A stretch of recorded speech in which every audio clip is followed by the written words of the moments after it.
Who the hell are you, man? I am Venom. I'm just kidding. It's Dr. Michael Morbius at your service. Sony Pictures' new attempt to bring a Spider-Man villain to life on the big screen, Morbius, released this weekend. This film released to unprecedented hate from critics and apathy from general audiences. But does it deserve this response? Let's get into it.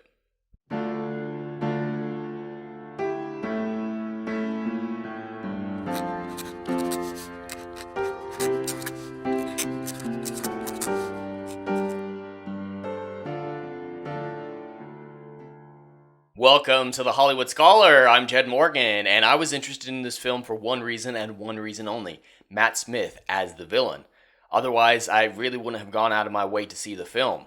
But as it stands, I'm quite glad I did, because I kind of enjoyed it. It was a very basic film with a lot of writing issues, but it was fun and entertaining and engaging. The worst that can be said of it is that it's a classically bad film from 10 or more years ago. It was not bad from an external source dictating its quality based on any sort of agenda or political narrative. Not to be a contrarian, but it does not deserve the hate it received. Don't get me wrong, it has a lot of issues when it comes to the script, a few acting performances, and some shoddy CGI. However, even with all this combined, I found myself enjoying the film far more than I would have expected. This role seems tailor-made for Jared Leto and a perfect opportunity for him to flex his acting muscles. Pretty much everyone in the cast was having a lot of fun with their roles, and you could see that seeping off the screen, and that went a long way to getting the audience to have some fun as well. Perhaps I will be alone in my enjoyment of this film, yet I cannot deny that I really enjoyed it despite its issues. And spoilers ahead. Morbius follows Michael Morbius on his journey to cure his lifelong disease, which leaves him unable to operate in normal society and unable to live without blood transfusions 3 times a day. As an unparalleled genius, Morbius grew up to be an incredible doctor who dedicated his life to finding the cure for his disease. With the financial backing of his childhood best friend with the same disease, Morbius uncovers a potential cure in the form of bat DNA to splice with his own. Due to the illegal nature of these experiments, Morbius must conduct the human trials of his experiment in international waters upon himself. The experiment is successful, and he is reborn, but with a monster inside of him that craves blood. Through many mishaps and mistakes, Morbius' childhood friend and financial backer, Milo, gets his hand on the cure and turns himself into a monster as well. However, Milo does not have the altruistic desires nor strong will of Morbius to not partake of human blood. The two come to odds when it comes to protecting human life or abolishing it for their own ends. In the final confrontation, Morbius' best friend, potential love interest, and fellow doctor is killed before Morbius takes matters into his own hands and executes his once friend to save humanity. In the final moments of the film, Morbius' love interest reawakens as a vampire self, and the Vulture arrives from the main MCU universe intent on building a team to take down Spider-Man. This may sound like an incredibly basic plot, and that initial assertion would be correct, but I believe after all the issues that Hollywood has undergone, that some basic storytelling is needed. Getting back to basics may be the best way forward for films, and this movie delivered that in spades, in a very enjoyable way. I'm not blind to the rampant issues that this film had, particularly when it came to Morbius' powers and the awkward nature of him surfing on gaseous sound waves. That, among other things, was incredibly cheesy and distracting. If they took out that power, the film would have been a lot more grounded and would have made a lot more sense. But I did enjoy at least the attempt to explain the cure to Morbius' disease at the beginning of the film. It may not have been scientifically accurate, but it was scientifically plausible enough to not pull you out of the film. Additionally, the film could have been half an hour shorter, and it would not have been affected whatsoever, particularly with the Tyrese Gibson FBI agent character. If he and his investigation had been removed entirely, the film would have progressed in the exact same way. He made no impact on the film whatsoever. By solving this problem, I think the film could have used that same solution to solve the film's other major problem of a rather quick and anticlimactic final battle, while also lengthening the uncharacteristically short runtime. If Tyrese had successfully hunted down Morbius in his investigation, but had realized through this investigation that Morbius was not a villain.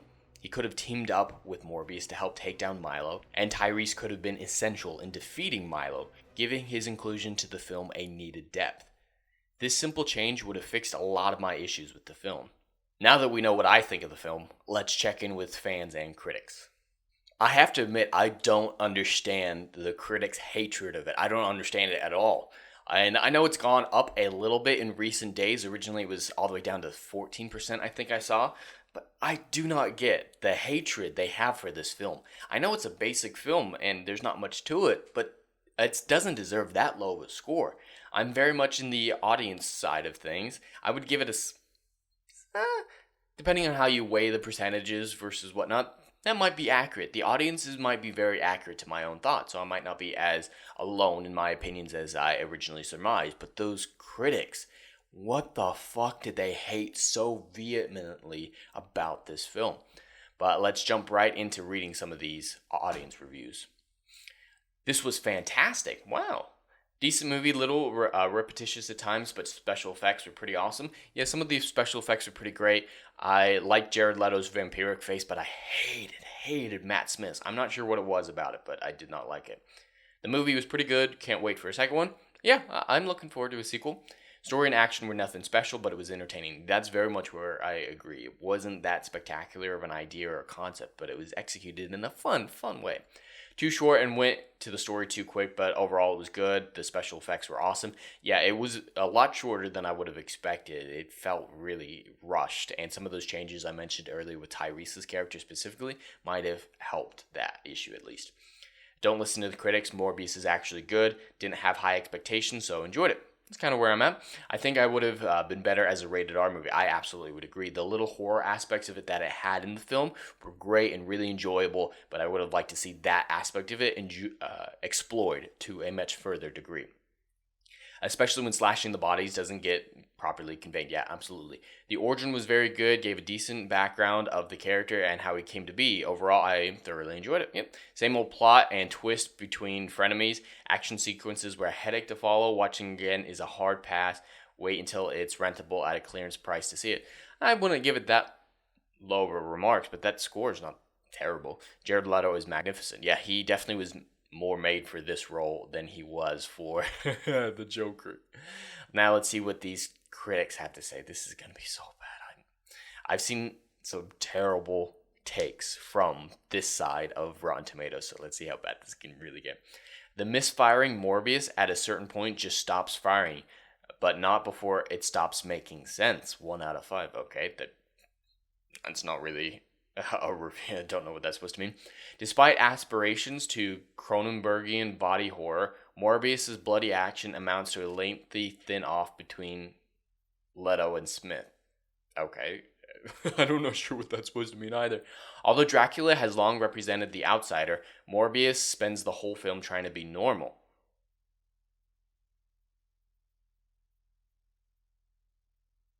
That's not a criticism. It's not. Just because Dracula had hundreds of years to figure out that he wanted to stay alone doesn't mean Morbius had to. That's a really weird take. It's weird. More horror than hero, Morbius is dark and brooding as the Batman, but with less style and substance, yet the themes in the origin story are intriguing and a different product than routine Marvel comic book themed movies. Yeah, that one's actually not bad. I kind of agree with that one. A painfully boring, listless, tedious horror action film that never quite gets where it wants to go. Okay, that one's not necessarily a bad take, it's just their opinion. That one I'm fine with. In short, giving a vampiric pun yund expect this sucks. An interesting choice. Every fight sequence or use of superpowers in Morbius is done under a fart cloud. Yeah, some of that can be weird and disjointing, especially when he's flying. I'm okay with his radar being depicted that way. That was a cool way to do radar, but the rest of it was kind of weird. Nothing really of note in these. Just, yeah. Oh, it's not funny. Yeah, nothing too crazy here.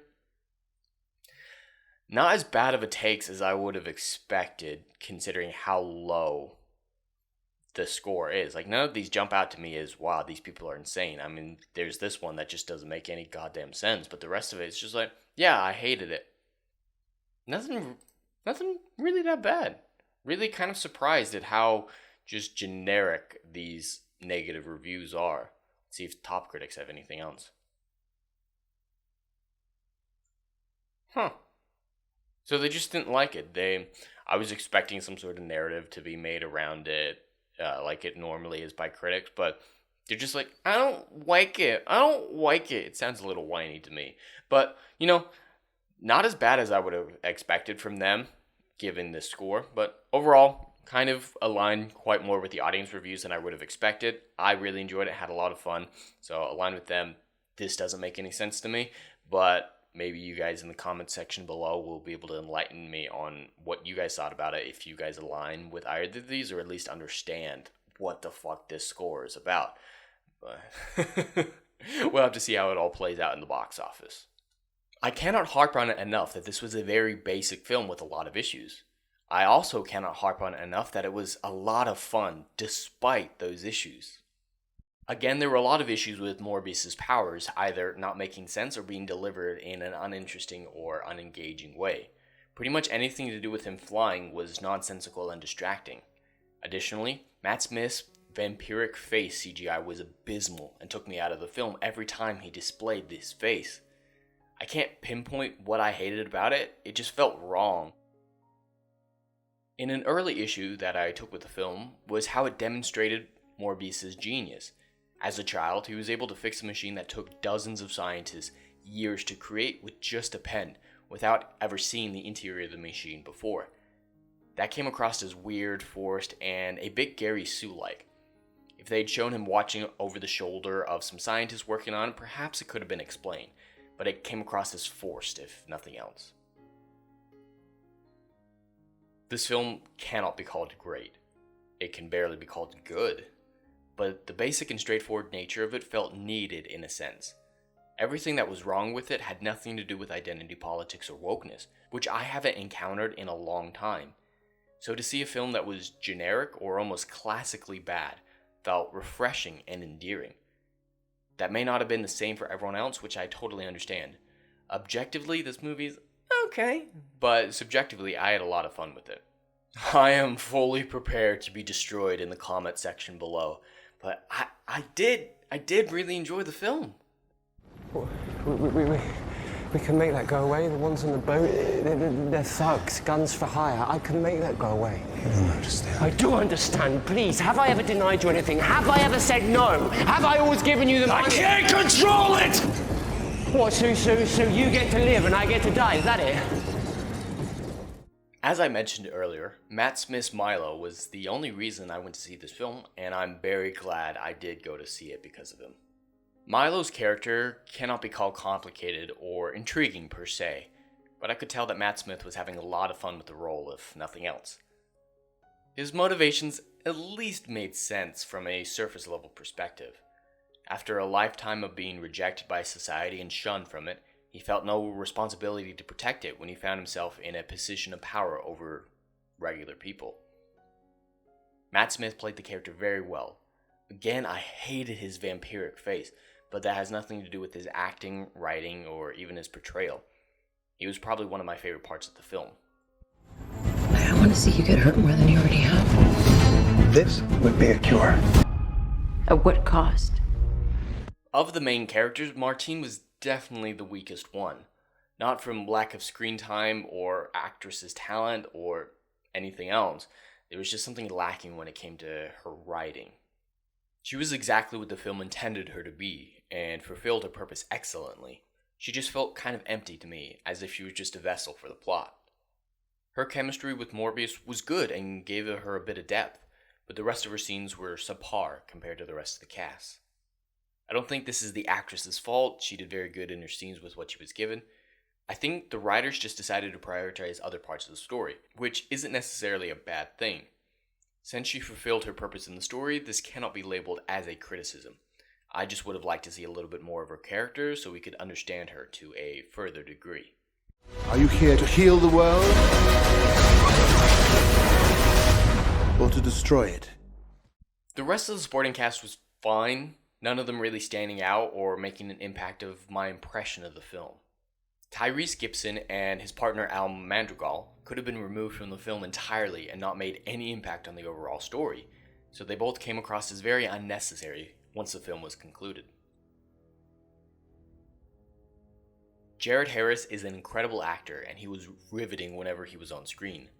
He just didn't have enough screen time to truly shine to the extent that I would have liked to see, especially to get that paternal nature of which both Milo and Morbius hinted at. Michael Keaton was in the film for so short a time that not much can be said about his character. However, Michael Keaton just has a screen presence that cannot be denied. Despite his presence not making a particular amount of sense, he still stole the screen for his few moments, and I look forward to seeing his future in this new universe. You need a doctor? I am a doctor. I should have died years ago. If you're gonna run, do it now. What can I say about Jared Leto except he makes a far better Morbius than he did a Joker? This character definitely seemed more attuned to his acting expertise, and you could tell he was having quite a bit of fun with the role. His performance did come across as a little one note in a few sequences, but not to a distracting degree. Jared successfully conveyed Morbius' mental state and his morality that drove him very concisely and effectively. I look forward to seeing Morbius in future properties and seeing what potential Jared can derive from this character. Overall, Morbius is a very basic origin story that sets up some interesting things and is definitely not a waste of time. I look forward to seeing the future for this character and the story. I'd have to give it a 6 out of 10. But anyway, that's all I have for today. I'd love to hear your thoughts in the comments below. Please like, share, and subscribe, and I will see you in the next video. Anon.